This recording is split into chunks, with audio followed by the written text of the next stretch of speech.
Estamos con Federico Venegas, propietario de la bodega Venegas mendocina y pionera en la vitivinicultura argentina. Federico, contanos un poco la vida de Tiburcio Venegas, tu antepasado.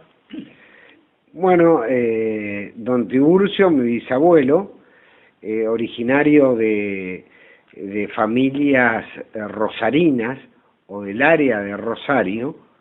El primer Venegas es cabildante en Santa Fe en los 1600 y a partir de ahí, o sea, es muy divertido el acta de casamiento de ese Venegas, Joseph de Venegas, con la nieta de Jerónimo Cabrera, el fundador de Córdoba, porque ella llega al matrimonio con 3 vestidos, con enaguas bordadas, de tafetán, de no sé qué, la palangana y la jarra de plata, peinetas y otro par de cosas, y así. Él llega al matrimonio con tropilla de caballos mansos con aperos de plata. Y al final del documento dice que ella aporta 50 leguas de frente sobre el río Paraná paralelas hasta Córdoba. Pero como si no contara eso, ¿viste? Porque... Como diciendo tan poquito que estoy aportando. La tierra no valía en esa época, por ahí valía más los vestidos de ella o la tropilla de caballos mansos, ¿viste? ¡Qué increíble! Y de ahí ellos, de la estancia madre, nace Rosario. En la época que las estancias tenían escuela, hospital, almacén, a partir de ese casco se empieza a desarrollar la ciudad de Rosario. Y ellos quedan en el pago de Arroyo del Medio, donde en 1821 se firma el primer tratado de paz entre las provincias, entre Rosas y López, en la estancia de Tiburcio Venegas, abuelo de don Tiburcio, el que se va a Mendoza y que empieza con la industria vitivinícola, digamos, porque y se llama Tratado de Venegas, de 1821. Y don Tiburcio, mi bisabuelo, va al Colegio de Concepción del Uruguay, es compañero de clase de Roca. Ellos se hacen muy amigos en esa época. Y él, buscando fortuna, se va a trabajar a Mendoza, funda el primer banco provincial en Mendoza, y con la crisis económica que se desata en la provincia, cuando no se necesitan más los alfalfares de verano, porque el ganado llega gordo por tren y se cruzan a Chile antes que se cierren los pasos en la cordillera con la nieve, al no necesitarse los alfalfares, bueno, ese negocio se destruye. Y el otro negocio que tenía la provincia era el trigo. Y la inmigración europea empezó a hacer trigo en los alrededores de Buenos Aires con el agua de lluvia, y eso destruyó el negocio de los oasis bajo riego. Mendoza estaba en una situación económica muy jorobada, y ahí a don Tiburcio se le ocurre el futuro es la vitivinicultura, porque durante todo el siglo XIX la provincia de Mendoza osciló entre 500 y 1500 hectáreas de viña plantada, todo el siglo XIX hasta 1883, cuando don Tiburcio empieza con el trapiche. Él compra el trapiche, que se llamaba el trapiche porque era un viejo molino harinero de trigo, donde se hacían trigales, y él empieza a plantar viña, muy gracioso, en su primer manual del viñatero aconseja no plantar blancas y tintas juntas. ¡Qué bárbaro!, ¿no? ¡Qué adelantado! Sabiendo que la vitivinicultura necesita un clima desértico, no tanta lluvia, tanta agua, ¿no? No sé por qué lo hizo, porque los primeros viñedos de Argentina fueron en Santiago del Estero y en Entre Ríos. Sí.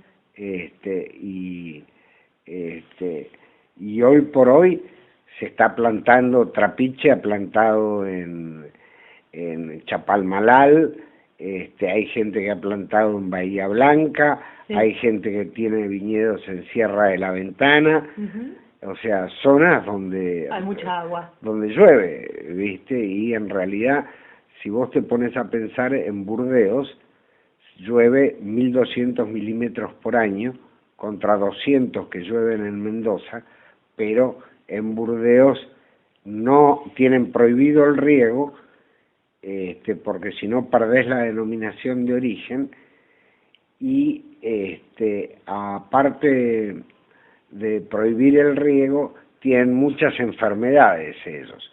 Normalmente no les da la maduración y necesitan agregar azúcar a los caldos para poder tener grado alcohólico, cosa que en Mendoza no es necesario. Según Paul Hobbs, que pasa a ser la vedette de Napa Valley, dice de que clima como el de Mendoza no hay ninguno en el mundo, que es lo mejor, digamos, para los viñedos. Sí, no tengo dudas. Y entonces, don Tiburcio es dueño de la bodega Trapiche, y después se la vende a Trapiche a la empresa que se convierte hoy en día en una de las bodegas más importantes de la Argentina. Él funda el Trapiche, que queda en manos de sus hijos cuando él muere en 1908. De los hijos de don Tiburcio se ocuparon dos de los hijos, Alberto y Pedro. Pedro en Mendoza, desarrollando toda la parte industrial, y Alberto en Buenos Aires, ocupándose de toda la parte comercial de la compañía. Y después entra en los 40 a trabajar en la compañía la tercera generación, y entra la cuarta, los grandes de la cuarta generación en los 60, y ya ahí las acciones estaban tan divididas y era muchos primos, y todos querían alguna parte de una torta que no daba para todos, y ahí bueno, unos primos hermanos míos decidieron la liquidación de la compañía, que ya prácticamente las acciones cotizaban en bolsa, ya no había control accionario sobre la compañía. Perfecto. ¿Y cómo llega a tus manos ahora? Sí, y lo que compra Trapiche es solamente las marcas de vinos. Las marcas de champagne las compra Seagram, y las fincas se venden por separado. Entonces, en el año 1999, yo recompro una de las viejas fincas que quedaba, la única que quedaba, tal cual estaba, de Venegas, que es la Finca Libertad, con viñedos de hasta 120 años.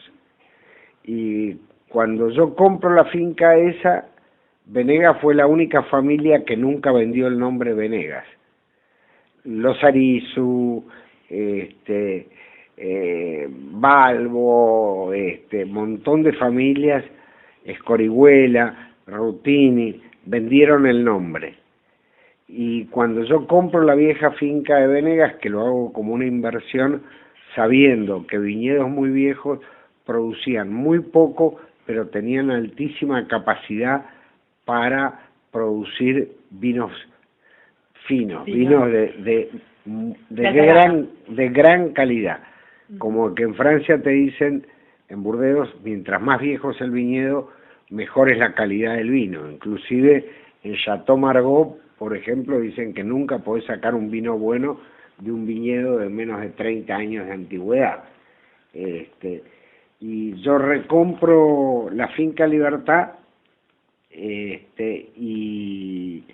y ahí mi madre, ya había muerto mi padre, me regala la marca Venegas, y como que fue el empujón que me faltó para empezar a hacer vino de vuelta. Me voy a Francia, y ahí trabo relación con el dueño de Lynch Bash. Debajo de Mouton Rothschild, Lafite Rothschild, Chateau Margaux, Chateau Latour y Aubryon, hay una serie de chateaux de segunda gama, que no son los 5... no, Le Pen, Petrus, hay un montón. Claro, pero esos no son del Médoc, son de Saint-Émilion y de Pomerol. Sí, Petrus, del otro lado. Petrus, claro, del otro lado del río. Petrus sí. Es de Pomerol. Exacto. Y Cheval Blanc de Saint-Émilion.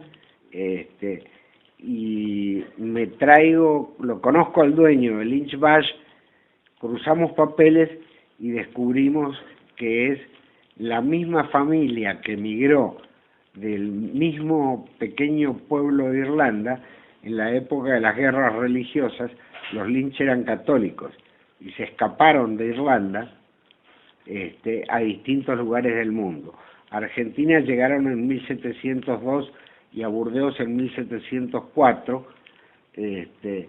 y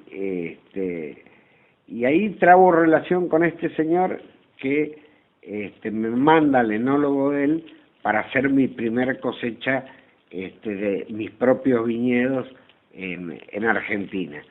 Entonces, mi primer cosecha, la cosecha 2000, es hecha con el enólogo de Lynch Bash, que se llama Daniel Dios. Lynch Bash, Cantenac Brown, Pichon Longueville Baron, claro. Ormé de P, Quinta Donoval en Portugal. Bueno, los dos son muy ricos. Muy ricos. Bueno, qué inauguración, ¿no? Un lanzamiento impresionante. ¿Y cómo les fue a nivel comercial en esa temporada, con las primeras salidas de los vinos? La parte comercial es muy dura. Es muy dura en todo el mundo. Entonces hay que tener mucha paciencia e ir caminando a poquito y a poquito que a uno lo conozcan, irse haciendo el nombre y bueno, y obteniendo fans, seguidores, como tal todo. cual. Hay un dicho gracioso del barón de Rothschild que dice que para la industria vitivinícola los primeros 100 años son los duros, que después es muy fácil. Y cuéntenos ahora cuáles son las líneas de vino que usted tiene y que a futuro qué es lo que piensa hacer en la bodega. Nosotros tenemos 4 gamas de vinos, digamos que son los Super Premium, que tenemos 3 vinos, un Cabernet Franc puro de viñedo de 120 años, un blend del Médoc, como son Mouton, Lafite, Margaux, Latour, que es básicamente Cabernet Sauvignon, con un poquito de Cabernet Franc, un poco de Merlot y un toquecito de Petit Verdot. Y después tenemos un Malbec. Nosotros tenemos 2 fincas, La Libertad, que es la vieja finca de Venegas, y una finca que compramos hace 5 años, que es uno de los viñedos más altos de Mendoza, a 1500 metros de altura en Gualtallarí. Gualtallarí hoy es el diamante de la zona fría. En las zonas frías no se dan muy bien los Cabernet, pero para el Malbec es espectacular. Y de ahí nace el Venegas Lynch Malbec. Después tenemos los Single Vineyards, que son 6 vinos. Tenemos los Estate, que son 3 vinos, y el Entry Level, que son 4 vinos con el nombre de mis hijos. Qué hermoso. ¿Y cuál de todos es su vino predilecto? No tengo uno predilecto. Realmente a mí me encanta el estilo Burdeos, ¿no es cierto? Pero uno se cansa de tomar siempre el mismo vino. Es lindísimo poder cambiar y si un día uno está tomando un blend bordelés, poder tomar otro día un Pinot Noir o poder tomar un Syrah, un Sangiovese, como son los vinos de la Toscana. En fin, hay tantas clases de vinos para tomar hoy y como de que son todos ricos. Yo lo quiero felicitar por dos, que también se salen del Malbec y de los blends, que es el Chardonnay y el Rosado. Realmente son increíbles los dos. Son dos vinos increíbles. Bueno, Perfecto. el Chardonnay es de Finca La Encerrada, de esta que está a 1500 metros de altura en Gualtallarí, y el Rosado es la prensa de Cabernet Franc, donde lo que le pongo es el ímpetu totalmente en flores y frutas. Son vinos para tomarlos nuevos, no son vinos para añejar. Sí, están buenísimos. Bueno, y a futuro, ¿qué se imagina usted, Federico? ¿Qué se imagina? ¿Que alguno de sus hijos se haga cargo de la bodega, sacar más vinos, alguno dulce, algún espumoso? ¿Qué imagina para el futuro de la bodega?